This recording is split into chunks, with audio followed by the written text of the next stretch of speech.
Hello everyone, आज हम करेंगे BA first year second semester English unit 3। William Shakespeare, John Milton, John Donne, Alexander pope.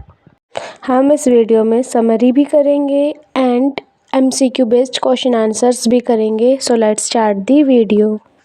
William Shakespeare, Sonnet 116. Author William Shakespeare, 1564 to 1616. Often called the Bard of Avon, Shakespeare is widely regarded as the greatest writer in the English language. While he is famous for his plays, his sequence of 154 sonnets is equally legendary. He revolutionized the sonnet form, now called the Shakespearean sonnet, which follows a specific rhythm scheme.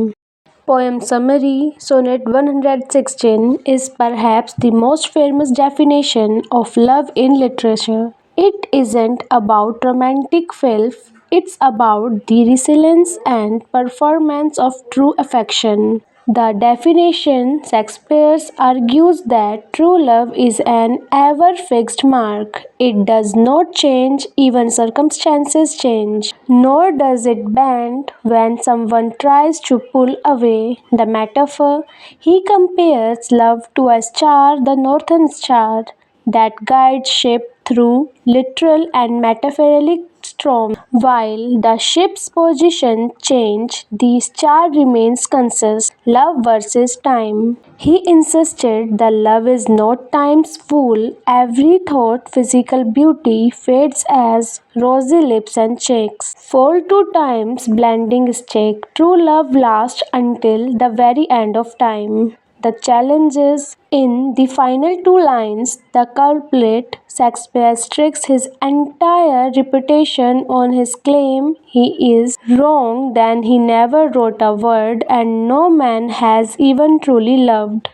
John Milton on his blindness. When I considered how my light is spent, the author John Milton, 1608 to 1674. Milton was a powerhouse of 17th century, known for his epic Paradise Lost. He was deeply religious man and a political activist. Markably, Milton went completely blind by the year 1652, and he had to dedicate his greatest work to assistant and his daughter.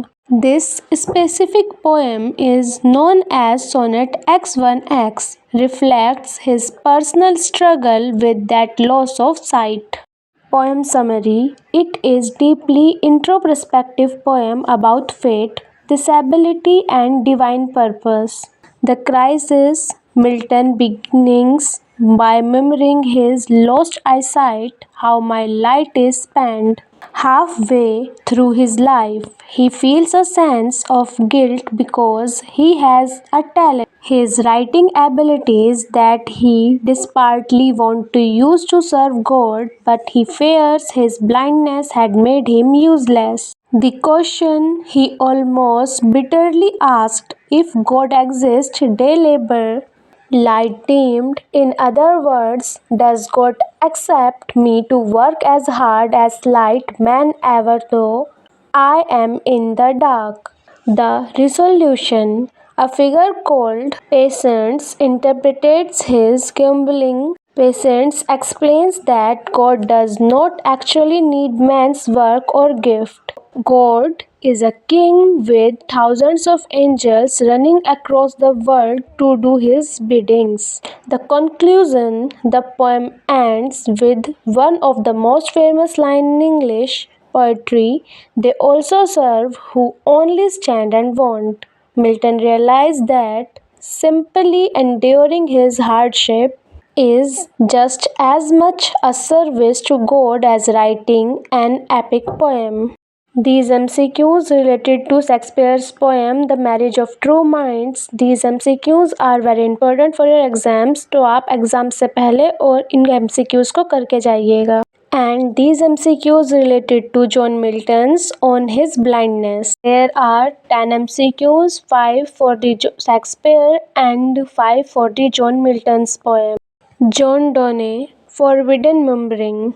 The author, John Donne, 1572 to 1631. Donne was the preacher of metaphysical poetry. His work is famous for its intellectual complexity with elaborate, surprising metaphors. His life was a journey of extremes. He started as young, lustful poet and ended as the Dean of St. Paul's Cathedral, writing some of the most profound religious meditations in history. Poem summary. Donne wrote his poem for his wife Anne Moore before leaving for a trip to France. He is essentially telling her, "Don't cry when I leave, our love is better than that." The quiet goodbye. He opened by comparing their part to the death of a victorious man, so peaceful that friend can't tell if he is breathing his last. He tell his wife they should part quietly without tear flowing or side templates. Refining love, he mocks dumb slumbering lovers whose love is based only on physical presence, eyes, lips, hands. Since their love is interassured of the mind, physical distance doesn't matter. The gold leaf metaphor, he says their souls are one. When they part, their souls doesn't break but rather expand. Like gold being beaten into an airy thinness, the compass grid. This is his most famous metaphor. He compares two souls to the two legs of a mathematical compass. She is the fixed foot in the center, and he is the outer leg that triumphs. As he travels, she leans toward. The author Alexander Pope, 1688 to 1744. Pope was the defining voice of the Augustan neoclassical age, known for his sharp wit and technical perfection. He often wrote in heroic couplets. Because of a childhood illness, Pott's disease, he was physically disabled and faced significant social exclusion, which often made his poetry focused on the virtues of a quiet, retired life. Poem summary. Incredibly, Pope wrote his poem when he was only about 12 years old. It reflects the Enlightenment ideal for a balanced, self-sufficient life. The happy man. Pope defines happiness as having a few acres of parental land inherited from his father and being content to breathe his native air.